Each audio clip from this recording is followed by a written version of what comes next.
আজকে সারা বাংলাদেশের ভিতরে ভাইরাল একটা বিষয়, রুমিন ফারহানার সামনে এনসিপি এবং বিএনপির নেতাকর্মীরা মারামারি করছে। এই যে আপনারা স্ক্রিনে দেখতেছেন, এই যে রুমিন ফারহানার পিছনে ঝগড়াটা চলতেছে। রুমিন ফারহানা দেখাও না দেখার বান করে আইসা আবার বক্তব্য দেওয়ার চেষ্টা করতেছে। দেখেন দেখেন রুমিন ফারহানা এখানে বলছেন, যাদেরকে সাথে নিয়ে আমি 15টা মাস 15 বছর যাদেরকে সাথে নিয়ে আমি আন্দোলন সংগ্রাম করলাম, তারাই আজকে আমাকে লাঞ্ছিত করে, তারাই আজকে আমাকে অপমান করে, তারা আমাকে ধাক্কা মেরে ফালাইয়া দিছে। সে বলছে এটা 15 বছরে হয় নাই, যেটা 15 বছরে হয় নাই সেটা আজকে হয়েছে। অলমোস্ট আমার গায়ে ধাক্কা দিয়ে আমাকে ফেলে দেওয়ার চেষ্টা হয়েছে। এনসিপি নেতা হাসানাত আব্দুল্লাহ বলছেন রুমিন ফারহানা নাকি আওয়ামী লীগ বিষয়ক সম্পাদক, মানে আওয়ামী লীগের দালাল। এটা কতটুকু সত্য? বিএনপির আওয়ামী লীগ বিষয়ক সম্পাদক যারা রয়েছেন তাদের মধ্যে অন্যতম রুমিন ফারহানা আওয়ামী লীগের সুবিধাভোগী, আওয়ামী লীগের ফ্ল্যাটভোগী এবং যারা গুন্ডা দিয়ে নির্বাচন কমিশনকে ঠান্ডা করে দিতে চায়, যারা একটা প্রেসক্রিপটিভ ইলেকশনের দিকে আবার যেতে চায়। আমরা এই বিএনপির আওয়ামী বিষয়ক সম্পাদকদেরকে বলবো, আপনারা জনগণের পালসকে বুঝুন, 24 পরবর্তী জনগণের পালসকে বুঝুন। পীর এই ফজলু সাহেব, উনাকে এখনো পর্যন্ত আমরা সম্বোধন করছি, সম্মান দেখাচ্ছি, কিন্তু উনি যে ধরনের বক্তব্য দিচ্ছেন এবং রুমিন ফারহানা যে ধরনের বক্তব্য দিচ্ছেন, যে ধরনের কার্যক্রম পরিচালনা করছেন, আমরা ধরে নিব এগুলো হচ্ছে বিএনপির হাই কমান্ডের ইনস্ট্রাকশন।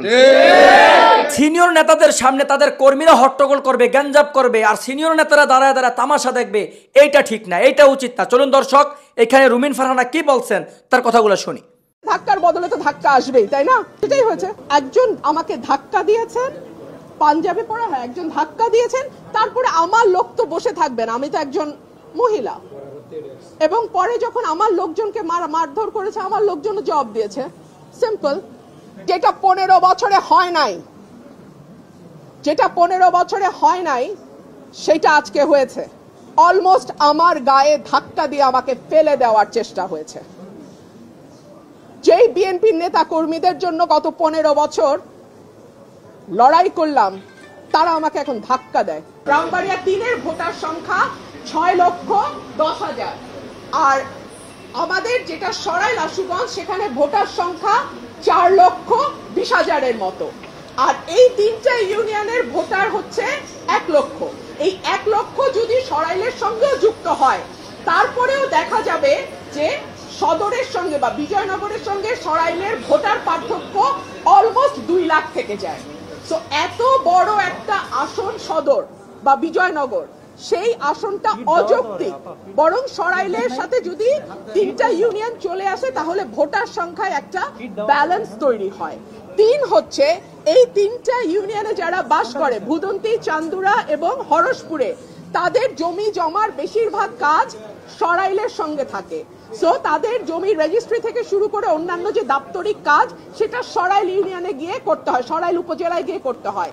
সে কারণে আমি বলেছি এই 3টা ইউনিয়নকে সরাইলের সঙ্গে যুক্ত করে দেয়া হোক। আরেকটা কথা, 3টা ইউনিয়নের লোকজন যদি বিজয়নগরে যায়, তাদের যাতায়াতের সময় লাগে অলমোস্ট 1.5 থেকে 2 ঘন্টা, আর যদি তারা সরাইলে আসে তাদের সময় লাগে 15 থেকে 20 মিনিট। তাহলে আপনারাই বলেন, যে 3টা ইউনিয়ন বিজয়নগরে যেতে 1.5 ঘন্টা লাগে, আর যদি 10 মিনিট 15 মিনিটে তারা সরাইলে আসতে পারে, তাহলে তাদের কোথায় থাকা উচিত? সরাইলে থাকা উচিত নাকি বিজয়নগরে থাকা উচিত? এই প্রশ্নগুলোই আমি নির্বাচন কমিশনে তুলেছিলাম। অত্যন্ত দুঃখজনক ব্যাপার হলো এখানে একটি মারামারি হয়েছে। আমি যেহেতু একজন আইনজীবী, আমি মনে করেছি আমার কেস আমি নিজেই প্রেজেন্ট করব। সো আমার কেস আমি প্রেজেন্ট করেছি। আমি আশা করেছিলাম নির্বাচন কমিশনের সম্মানের দিকে তাকিয়ে ব্রাহ্মণবাড়িয়া 3-এ যারা আছে তারা গুন্ডা পান্ডা নিয়ে ঢুকবে না নির্বাচন কমিশনে। বাট আনফরচুনেটলি আমি দেখলাম ব্রাহ্মণবাড়িয়া 3-এ যিনি প্রার্থী, তিনি তার সদল বলে 20-25 জন মিলে গুন্ডা পান্ডার মতন তারা সেখানে আচার আচরণ করলেন। অত্যন্ত দুঃখজনক, অত্যন্ত লজ্জাজনক, এবং আমি মনে করি এটা কমিশনের যে ভাবমূর্তি, যে গাম্ভীর্য এবং যে সম্মান, সেইটার সঙ্গে এটা যায় না। আমি আপনাদেরকে কিছু ছবি দেখাচ্ছি, তারা এলাকায় বিভিন্ন মানুষকে কিভাবে পিটিয়ে পিটিয়ে তারা স্বীকারোক্তি আদায় করেছে। So this is there nature.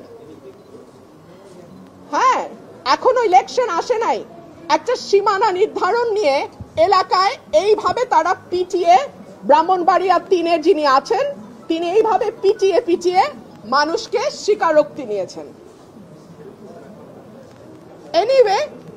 Anyway নির্বাচন কমিশনে আমরা প্রেজেন্ট করেছি ভৌগোলিক দিক বিবেচনায়, জনসংখ্যা বিবেচনায়